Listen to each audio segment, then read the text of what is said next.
Hello, students. Okay, I'm going to go briefly over what is important about the one-way ANOVA. So this is what you need to know about the one-way ANOVA. ANOVA stands for Analysis of Variance. It's always about the variance from now on, variance. That's what advanced statistics deals with. Variance is your goal. Okay, so for a one-way ANOVA, all it does is it compares the means from three or more groups to see if they're significantly different from each other. All one-way ANOVAs have one DV, dependent variable. That's what we call a univariate. If it had more than one DV, then it would be called a multivariate. Okay, but univariate means one DV.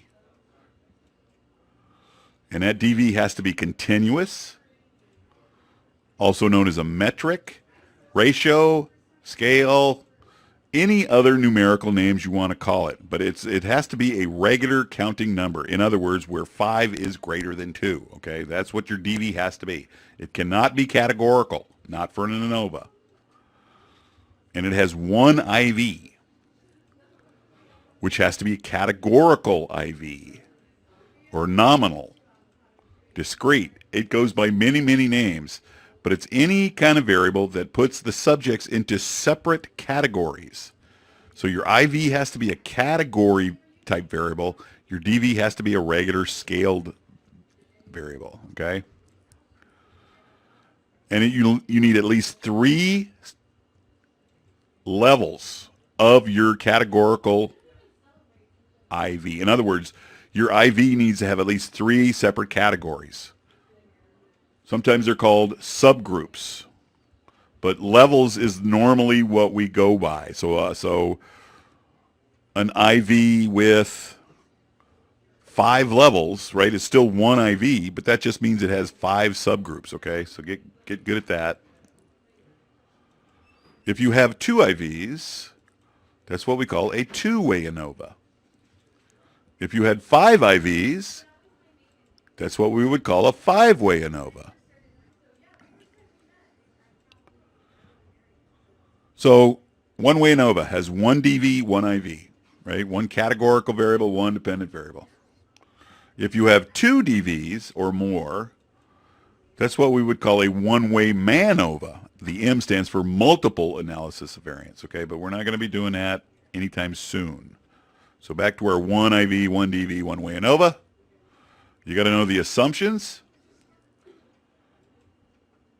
The data has to be from random sampling, and that's not just the ANOVA, that is everybody, right? You can't play favorites. You can't pick the ones you want. You have to be random in your selection. Your data has to be normal. It has to be independent of observation. What that means is one subject cannot influence another subject in your study. And the last one is homogeneity of variance, which means that your levels of your IV have to be relatively the same, and your DV relatively the same. So there's a couple of types of designs here. The main one is the between groups ANOVA, and that's where each subject is in one and only one level or subgroup. The other one is a within group ANOVA. All subjects are in the same level, okay? They're just one big group, and everybody receives every treatment or condition, et cetera, et cetera. So that's a within group. Within group ANOVAs are also called repeated measures ANOVA. You guys didn't do those. Okay, so this is how you do an ANOVA. You're going to take your source of variance table. It's on the website. You're going to go ahead and turn these little squares into actual numbers, okay? You're going to do the calculations from this table.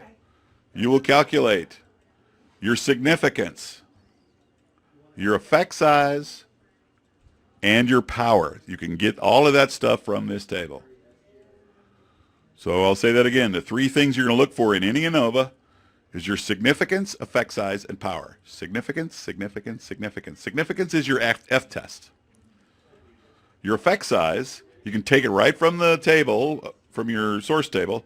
It's just the sum of squares between groups divided by the sum of square total. That is your effect size.